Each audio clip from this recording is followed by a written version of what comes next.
آج ہم سنی جس ہستی کے نام کی 11ویں شریف کرتے ہیں اور لوگ ہمارے اوپر اعتراض کرتے ہیں جی 11ویں شریف ہے کہاں، 11ویں شریف ہے کیا، 11ویں شریف لکھی کہاں پر ہے؟ یہ تو سنیوں نے اپنے پاس سے گھڑی ہے، یہ بدعت ہے بدعت۔ ہم کہتے ہیں بھائی آئیں ہم تمہیں بتاتے ہیں، پاس تو آؤ۔ بندے تھے انج اللہ معاف کرے مولویاں کو دور بج دیں جی مولوی کھا نہیں جاندے بندے نو، یہ بلاوا نہیں یہ بھی بندے ہی نہیں۔ اس واسطے مولویاں کو بیعہ کرو، بیٹھ کے مسئلے پوچھنا، انہاں کول بیٹھ کے دین دی گل پوچھنا سننا، یہ واسطے دنیا میں بھی فائدہ ہے تے آخرت میں بھی فائدہ ہے۔ لیکن فائدہ تب ہوگا جب ہم پوچھیں گے۔ آج کل جیسے قوم سیاستدانوں سے تنگ نہیں آئی، بعض بندے مولوی سے ایسے تنگ ہوتے ہیں کہ پاس بیٹھ نہیں جائیں، کیونکہ جب ہم مولوی کے پاس بیٹھیں گے وہ کوئی بزرگوں کی باتیں چھیڑ لے گا، وہ کسی ولی کی بات چھیڑ لے گا، وہ کبھی کس کی بات کرے گا۔ ہم نے تو باتیں وہ سننی ہیں جس سے ہمیں مزہ آئے، مزہ لینے کے لیے قوم ترسی ہوئی ہے۔ ہم کہتے ہیں بھائی جان آئیں، یہاں تمہیں کانوں کا مزہ بھی ملے گا، ساتھ میں قرآن و حدیث کی رہنمائی بھی ملے گی۔ ہم کہتے ہیں بھائی جان 11ویں شریف کہاں لکھی ہے؟ آؤ میں تمہیں بتاتا ہوں 11ویں ہے کیا۔ حضور غوث اعظم اپنی زندگی میں ہر اسلامی مہینے کی 10 تاریخ کو ختم پاک پڑھایا کرتے تھے۔ ہر اسلامی مہینے کی 10 تاریخ کو ہوتا کیا تھا؟ تلاوت، نعت، درس و تدریس، حدیث، قرآن، یہ چیزیں بتائی اور سکھائی جاتی تھی۔ اور یہ ختم پاک اتنا مقبول ہوا کہ دور دراز سے لوگ چل کے آنے لگے محفل میں۔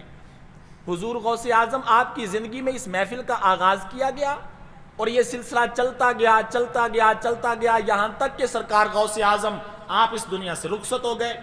آپ کے وصال کے بعد آپ کے مریدین نے، چاہنے والوں نے، محبت کرنے والوں نے اس محفل کو آپ کے نام سے منسوب کر دیا۔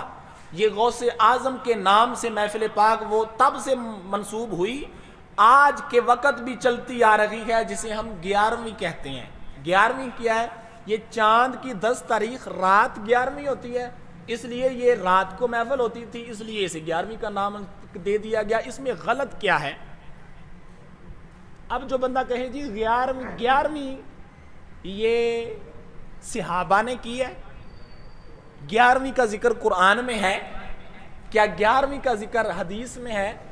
ہم کہتے ہیں ہاں، اگر تم یہ پوچھنا چاہتے ہو تو ہم یہ بھی ثابت کر دیتے ہیں۔ یہ کہاں پر لکھا ہے کہ بیٹھ کے ذکر نہیں کرنا؟ آپ کہتے ہیں کہاں لکھی ہے دکھاؤ، ہم کہتے ہیں کس کتاب میں منع کیا گیا ہے ہمیں یہ دکھا دو۔ کوئی ایسی کتاب لے آئیں جس میں یہ لکھا ہو کہ چند بندے بیٹھ کے قرآن نہیں پڑھ سکتے، نعت نہیں پڑھ سکتے، خطاب نہیں سن سکتے، محفل نہیں کر سکتے۔ کوئی ایک کتاب پاٹا پرانا کو ورکہ ہی پاٹ لے آؤ کسی دا، کوئی بندہ نہیں لے آ سکتا۔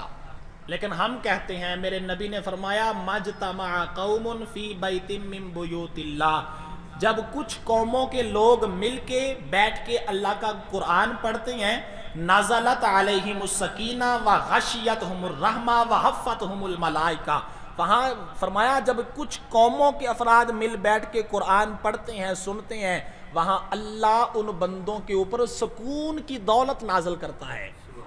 وغشیتہم الرحمہ، اور اللہ کی رحمت ان پہ نازل ہوتی ہے۔